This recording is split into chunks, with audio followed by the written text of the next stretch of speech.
Swastiastu. Halo teman-teman dan ibu bapak guru yang sedang menonton. Jadi perkenalkan, nama saya Farel Maulana Tarojabi, generasi muda Indonesia yang peduli terhadap masa depan bangsa. Jadi hari ini saya akan berbicara tentang sebuah artikel dari Kumparan yang berjudul Tantangan Pancasila sebagai Ideologi Negara di Era Digitalisasi. Jadi, mengapa topik ini sangat penting? Karena kita hidup di era digital di mana perubahan cepat terjadi dan sebagai generasi muda kita punya peran untuk menjaga nilai-nilai kebangsaan. Jadi dalam video ini saya akan menjelaskan, yaitu pertama, menjelaskan apa yang dibahas dalam artikel tersebut. Yang kedua, melihat kenapa permasalahan itu bisa terjadi. Dan yang ketiga, menawarkan solusi konkret dari saya. Dan terakhir, menyampaikan kesimpulan sekaligus ajakan bagi kita semua. Berikutnya yaitu ulasan artikel dan permasalahan. Nah, menurut artikel tersebut, ideologi Pancasila yang selama ini menjadi fondasi bangsa kita menghadapi tantangan-tantangan baru dalam era digitalisasi. Artikel menjelaskan beberapa poin utama, antara lain: 1. Penyebaran ideologi alternatif yang bisa bertentangan dengan nilai Pancasila karena akses informasi global sangat mudah. 2. Polarisasi dan fragmentasi sosial yang muncul lewat media sosial, suara kelompok yang memperkuat echo chamber sehingga persatuan bangsa bisa terancam. Ketiga, individualisme dan konsumerisme yang semakin kuat di lingkungan digital yang bisa mengikis semangat gotong royong dan keadilan sosial sampai nilai inti dalam Pancasila. 4.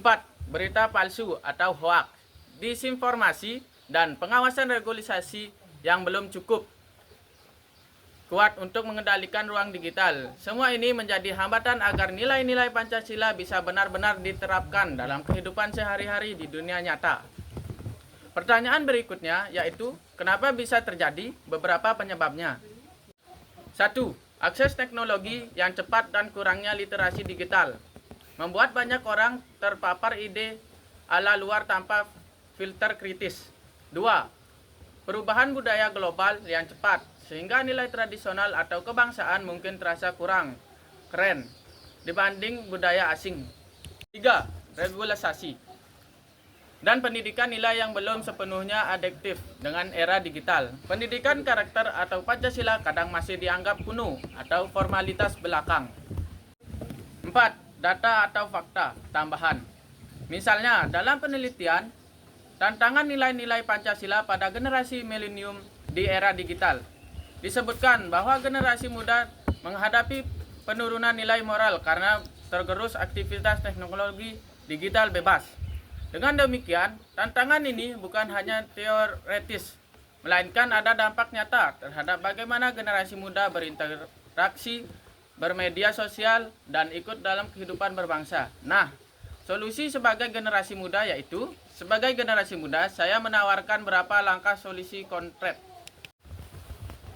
Yang pertama, meningkatkan literasi digital. Kita harus belajar untuk memilih informasi, memverifikasi berita hoaks, memahami dampak konten, misalnya ikut workshop, membuat kelompok diskusi digital di kampus atau school.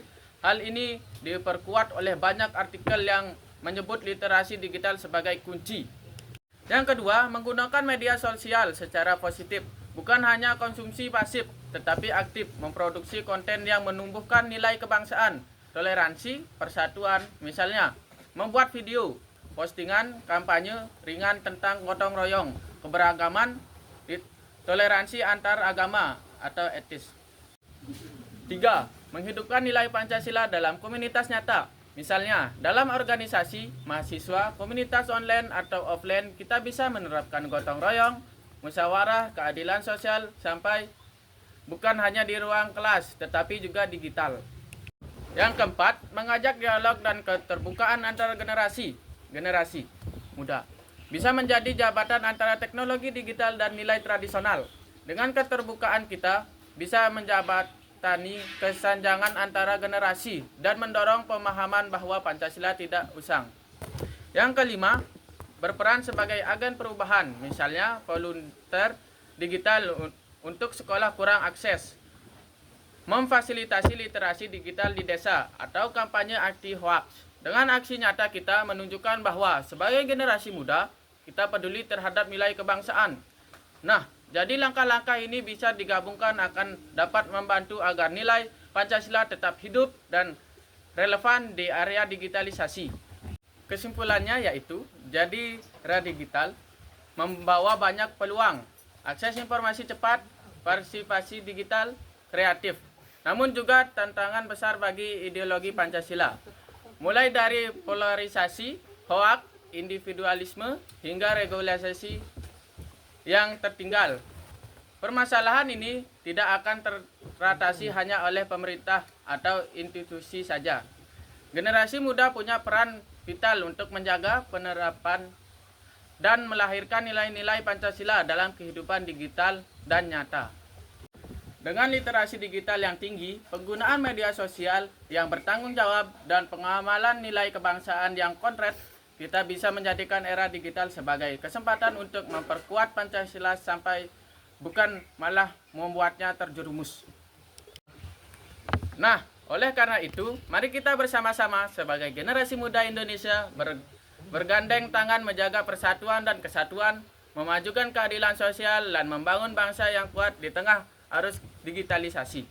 Penutup, demikian presentasi yang dapat saya sampaikan di video ini. Terima kasih atas perhatian dan waktunya, dan juga semoga apa yang telah kita Penutup, demikian presentasi yang dapat saya sampaikan di video ini. Terima kasih atas perhatiannya dan waktunya. Dan juga semoga apa yang telah saya paparkan bermanfaat bagi kita semua. Jika ada kesalahan kata, saya mohon maaf. Berterima kasih dan para mesanti. Om Santi Santi Santi Om.